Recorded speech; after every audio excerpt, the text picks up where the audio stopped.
कसल्या इतिहास इतिहास बोलतोय आपण? अहो, इतिहासाच्या पानात खोलवर गेलात ना, सगळ्या अपेक्षांची आणि कल्पनांची आणि भावनांची सगळी भांडी ठळाठळ फुटतील.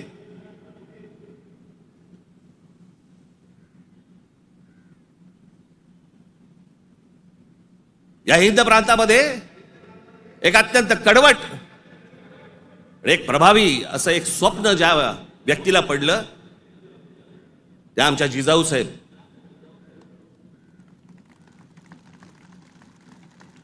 हे त्यांचं स्वप्न त्यांचे वडील असल्यापासून त्या बघत होत्या. त्यांना समजत नव्हतं हे काय चाललंय. आमचीच लोक ह्या लोकांकडेच का चाकरी करतायत?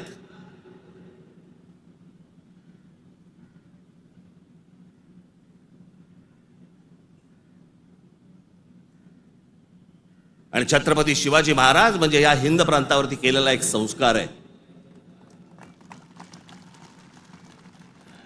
तो एक चमत्कार आहे. ती एक विलक्षण घटना आहे.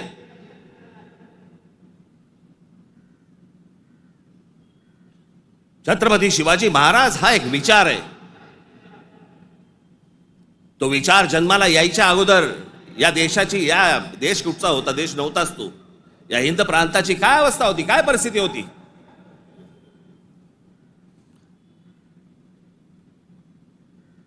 सर्व जातीचे लोक कोणाला कोणाच्याकडे होतेच ना कामाला. दूर कशाला जा. छत्रपती शिवाजी महाराजांचे वडील हे आदिलशाहीतच होते ना.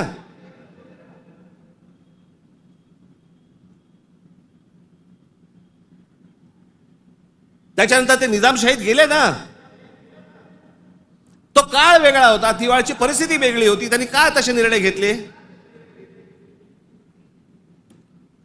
जे कोणी महाराष्ट्रामधले सरंजामदार होते त्यांच्या विरोधाचाच लढा होता ना शिवाजी महाराजांचा. हे सरंजामदार कोण होते? त्याला जातीत का पाहताय तुम्ही?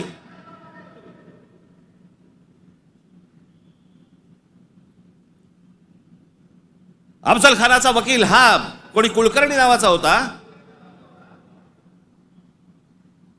ब्राह्मण होता. अफजल खानाची बोलणी करायला गेलेला छत्रपती शिवाजी महाराजांचा वकील देखील ब्राह्मणच होता.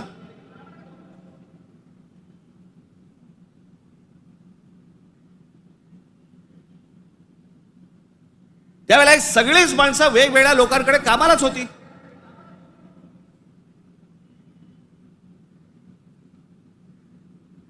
इतिहासातली प्रत्येक गोष्ट काही कागदावरती लिहिलेली नाहीये. त्यावेळेला त्या परिस्थितीत काय निर्णय घेतले असतील आपल्याला काय माहिती. 300-400 वर्षापूर्वीचा इतिहास, त्याच्यावरती आम्ही आज भांडतोय जातीत.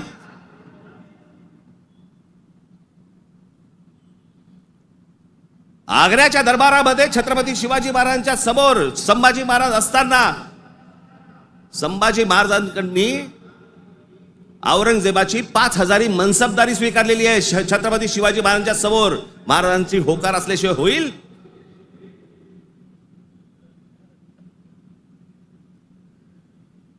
पण आता दरबारात अडकलोय, स्वीकारण्याशिवाय पर्याय नाही. आता स्वीकारू, नंतरचं नंतर बघू.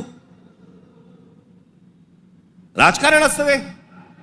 परिस्थिती काय, त्या परिस्थितीमध्ये कोणते निर्णय घ्यावे लागतात, काय परिस्थिती असते, आपण पाहणार आहोत का नाही? कशा अंगाने इतिहास पाहायचा असतो हे आपण कधी बघणार आहोत की नाही?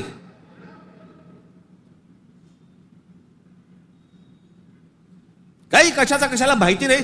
छत्रपती शिवाजी महाराजांसाठी औरंगजेबाचा जो माणूस आला होता, मिर्झा राजे जयसिंग राजपूत, हिंदू होता ना.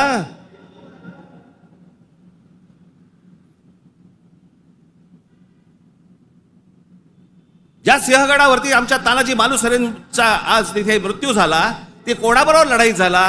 उदयबान राठोड बरोबर ना. राजपूत होता ना, हिंदू होता ना. काय घेऊन बसलोय आपण?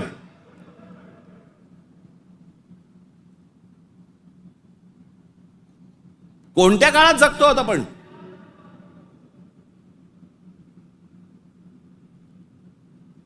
छत्रपती शिवाजी महाराजांच्या जन्माच्या अगोदरचा काळ वेगळा होता, नंतरचा काळ वेगळा आहे.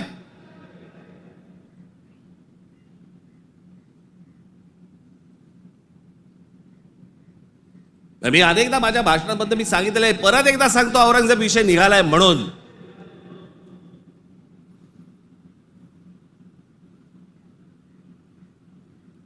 औरंगजेब बादशाह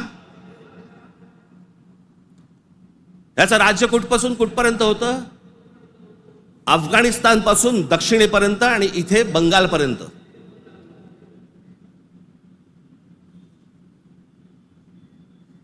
छत्रपती शिवाजी महाराज ज्यावेळेला आग्र्यावरनं निघाले, सुटले, महाराष्ट्रात जेव्हा आले, त्याच्यानंतर राज्याभिषेक झाला 74 साली आणि 1680 साली महाराजांचा मृत्यू झाला, निधन झालं त्यांचं. त्या दरम्यान औरंगजेबाचा एक पुत्र, मुलगा, महाराज गेल्यानंतर दक्षिणेत आलाय आणि औरंगजेबाच्या मुलाला म्हणजे राहायला जागा बरोबर घेतलं. हे संभाजीराजांनी घेतलंय. तो तिथून पळून आलाय. वाचा जरा इतिहास, वाचा जरा. औरंगजेब ज्या वेळेला आग्र्यावरनं निघालाय, महाराज गेले 1680 साली आणि औरंगजेब महाराष्ट्रामध्ये पोहोचलाय 1681 साली. 1681 ते 1707, 27 वर्ष तो महाराष्ट्रात लढत होता.